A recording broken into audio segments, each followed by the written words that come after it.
Welcome to the Daily Pulse for August 19th, 2026. This covers the articles followed on this date, a curated selection, not a comprehensive record of everything that happened. How many stories fall under any one theme reflects what was followed, not how common it is in the world. Significant shifts in democratic institutions can occur through the quiet acquisition of administrative roles. The Global Project Against Hate and Extremism, a nonprofit tracking far-right movements, highlights this in the case of Samuel Samson. Samson is a 27-year-old appointee within the U.S. State Department's Human Rights Bureau. The report details how he is using this specific diplomatic role to lend the formal language and credibility of the American government to far-right political parties across Europe. The Samson case demonstrates how administrative capture can operate through formal, low-visibility personnel appointments, essentially utilizing the machinery of government to advance ideological goals from the inside. When administrative oversight is compromised, public resources often move into private hands. There is a documented global push to privatize tap water. Basta, an independent French investigative outlet, reports that the multinational firm Suez is facing scrutiny over its water privatization efforts in Indonesia and Morocco. Meanwhile, the Senegalese outlet Sewell highlights a report from the Cour des Comptes, Senegal's national audit court, revealing questionable terms in the country's Sones-Sen'o water contract. This trend is visible across the global north as well.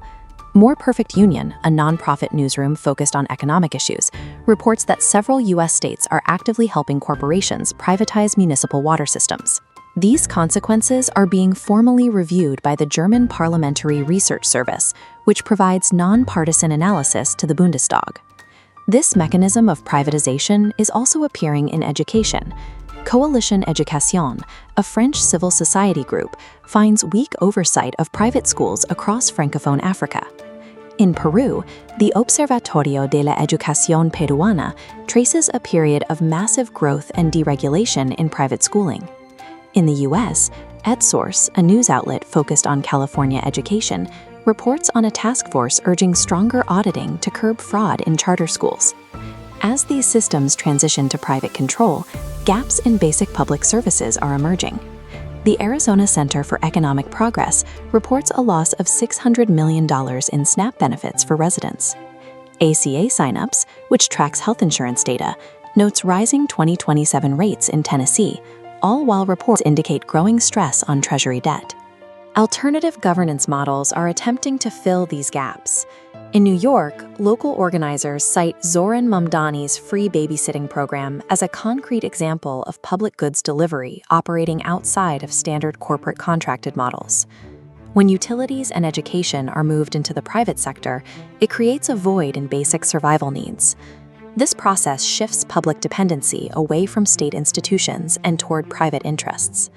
The sustainability of these shifts in public wealth often depends on the state of the media environment that reports on them. There is a global trend of media consolidation. Reporters Without Borders, or RSF, tracks how growing dependence on the state and major advertisers is weakening African media independence. In Argentina, the outlet lavaca.org has mapped opaque ownership structures that hide who actually controls the country's major media groups. The U.S. market shows a similar pattern. Northwestern University's local news initiative details how the Nexstar-Tegna merger is consolidating local television news, reducing the diversity of independent reporting. When media infrastructure is consolidated, it often allows disinformation to fill the gap. Forbes reports that climate lies are actively endangering lives as wildfires intensify, as accurate information becomes harder for the public to verify. Extremist groups are also exploiting this environment. The Global Project Against Hate and Extremism documents neo-Nazi groups using children's video games as a platform for recruitment and propaganda. The consolidation of media infrastructure functions to reduce public pushback, creating an information vacuum that is then occupied by synchronized disinformation.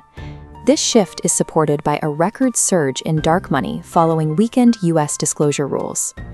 Byline Times reports U.S. Christian right groups spent $20 million in Africa since 2015 to influence policy. Similarly, FrontStory.pl and VSquare trace Polish ultra-Catholic groups financing conservative campaigns abroad. This transnational coordination has clear political results in South America.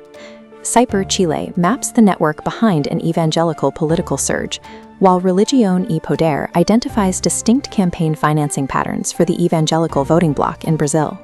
Domestically, 28 separate state-level Ten Commandments bills have been traced back to a single Christian right model legislation source, showing a synchronized legislative effort across the U.S. This ideological funding is linked to rising local tensions. Journalist John King reports on Dearborn, Michigan, residents confronting supporters of a pardoned January 6th rioter. At the same time, Michigan Jewish leaders are urging Democrats to back Mike Rogers over Abdul El-Sayed for Senate, according to reporter Matthew Cassell. These ideological framings also impact geopolitics. Debates tracked on X highlight the controversy over Francesca Albanese and the framing of the conflict in Gaza, while Euronews reports U.S. criticism of Israeli strikes on a Syrian airbase as an unnecessary escalation. These cultural and political conflicts are not always isolated local events. They are often the output of a globally funded ideological network. To insulate these structural changes from legal challenges, the focus often moves toward the judiciary, the institutions that serve as the final arbiters of administrative rights. The Brennan Center's State Court Report identifies routes in Texas and Kansas where judicial power is being shifted toward governors and dark money groups. Meanwhile, state Supreme Court justices across the country are facing a growing wave of ethics investigations. This is a global phenomenon. In Guatemala, investigations detail raids surrounding the selection of constitutional court judges. Prometheus reports that Ecuador's judiciary is being weakened by political pressure and crime. The Council of Europe anti-corruption body warns that judicial independence in Poland remains at risk.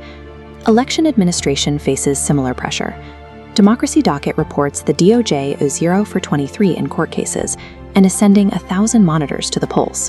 While the DOJ acts reactively, other groups are taking a proactive approach.